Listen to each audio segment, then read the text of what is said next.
ਇੱਕ ਪਤੀ ਨੇ ਆਪਣੀ ਪਤਨੀ ਨੂੰ ਸਿਰਫ ਇਸ ਲਈ ਮਰਵਾ ਦਿੱਤਾ ਕਿਉਂਕਿ ਉਹ ਵੱਧ ਖਰਚਾ ਕਰਦੀ ਸੀ। ਆਪਣੇ ਹੀ ਦੋਸਤ ਨੂੰ ਸੁਪਾਰੀ ਦਿੱਤੀ, 2.5 ਲੱਖ ਦੇ ਵਿੱਚ ਸੌਦਾ ਪੱਕਾ ਕੀਤਾ ਤੇ ਉਸ ਤੋਂ ਬਾਅਦ ਆਪਣੀ ਹੀ ਪਤਨੀ ਨੂੰ ਮੌਤ ਦੇ ਘਾਟ ਉਤਰਵਾ ਦਿੱਤਾ। ਸੋਚਣ ਵਾਲੀ ਗੱਲ ਹੈ।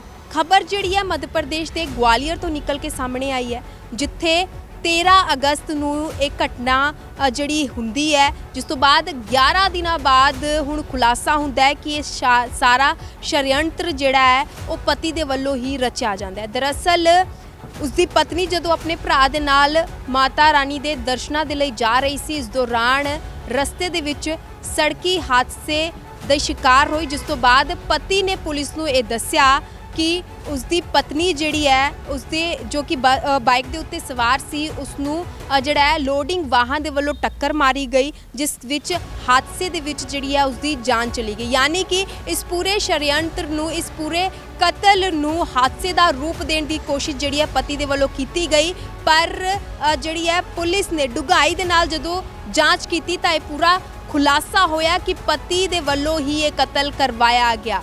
ਹਾਲਾਂਕਿ ਜਦੋਂ ਸੀਸੀਟੀਵੀ ਖੰਗਾਲੇ ਗਏ ਪੁਲਿਸ ਦੇ ਵੱਲੋਂ ਤਾਂ ਉੱਥੇ ਕੋਈ ਲੋਡਿੰਗ ਵਾਹਨ ਨਜ਼ਰ ਨਹੀਂ ਆਇਆ, ਜਿਸ ਤੋਂ ਬਾਅਦ ਸ਼ੱਕ ਪਤੀ ਤੇ ਗਿਆ ਤੇ ਜਾਂਚ ਪੜਤਾਲ ਤੋਂ ਬਾਅਦ ਇਹ ਸਾਰਾ ਸੱਚਾਈ ਸਾਰੀ ਜਿਹੜੀ ਹੈ ਉਹ ਨਿਕਲ ਕੇ ਸਾਹਮਣੇ ਆਈ, ਜਿਸ ਤੋਂ ਬਾਅਦ ਹੁਣ ਪੁਲਿਸ ਨੇ ਪਤੀ ਨੂੰ गिरफ्तार कर लिया। सो बेहद हैरान परेशान कर देने वाला ये मामला है। हालांकि तुहानूं ये भी दस दिए कि दस्सिया जा रहा है कि ये नौजवान दी दूजी पत्नी सी, पहली पत्नी जिहड़ी है ਉਹ ਉਸ ਦੇ ਨਾਲ ਹੀ ਰਹਿੰਦੀ ਸੀ ਪਰ ਕਿਤੇ ਹੋਰ ਰਹਿੰਦੀ ਸੀ ਤੇ ਦੂਜੀ ਪਤਨੀ ਜਿਹੜੀ ਸੀ ਉਹ ਉਸ ਤੋਂ ਕਾਫੀ ਜ਼ਿਆਦਾ ਦੁਖੀ ਹੋ ਗਿਆ ਸੀ ਕਿਉਂਕਿ ਉਹ ਵੱਧ ਖਰਚਾ ਕਰਦੀ ਸੀ, ਹਰ ਸਮੇਂ ਉਸ ਤੋਂ ਪੈਸੇ ਮੰਗਦੀ ਰਹਿੰਦੀ ਸੀ, ਜਿਸ ਕਰਕੇ ਦੁਖੀ ਪਰੇਸ਼ਾਨ ਹੋ ਕੇ ਉਸ ਦੇ ਵੱਲੋਂ ਇੱਕ ਕਦਮ ਚੁੱਕਿਆ ਗਿਆ। ਹਾਲਾਂਕਿ ਇਹ ਕਿੰਨਾ ਕੁ ਜਾਇਜ਼ ਹੈ ਇਹ ਤੁਸੀਂ ਦੱਸ ਸਕਦੇ ਹੋ, ਕਿਉਂਕਿ ਅਜਿਹਾ ਕਰਨਾ ਕਿੰਨਾ ਕੁ ਜਾਇਜ਼ ਹੋ ਸਕਦਾ ਹੈ। ਤੇ ਪੁਲਿਸ ਅਧਿਕਾਰੀ ਦੇ ਵੱਲੋਂ ਹੁਣ ਜਿਹੜਾ ਹੈ ਤੁਹਾਨੂੰ ਦੱਸ ਦਈਏ ਕਿ ਨੌਜਵਾਨ ਨੂੰ ਗ੍ਰਿਫਤਾਰ ਕਰ ਲਿਆ ਗਿਆ ਤੇ ਮਾਮਲੇ ਦੀ ਤਫਤੀਸ਼ ਦੇ ਨਾਲ ਜਾਂਚ ਪੜਤਾਲ ਕੀਤੀ ਜਾ ਰਹੀ है।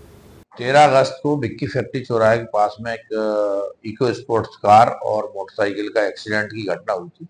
उसमें एक्सीडेंट की रिपोर्ट दर्ज कराई गई थी उनके द्वारा प्राथमिकी प्रकरण में।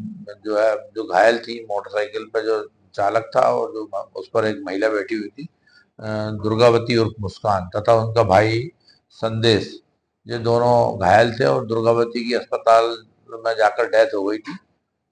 प्रकरण में जो है विवेचना की जा रही थी। विवेचना के दौरान जो दुर्गावती का पति था अजय भार्गव, उसके जो स्टेटमेंट लिए गए और जो इन्वेस्टिगेशन में उस पर कुछ संदेह हुआ, संदेह के आधार पर टेक्निकल साक्ष्य के आधार पर प्रकरण में विवेचना की गई। तो विवेचना में जो तथ्य का खुलासा हुआ कि उसका जो पति था अजय भार्गव, उसकी जो सेकेंड मैरिज थी, लव मैरिज करी थी इसने इस महिला से, और इसके खर्चे और इस खर्चे उठाकर और इसके कारण बहुत ज़्यादा परेशान था।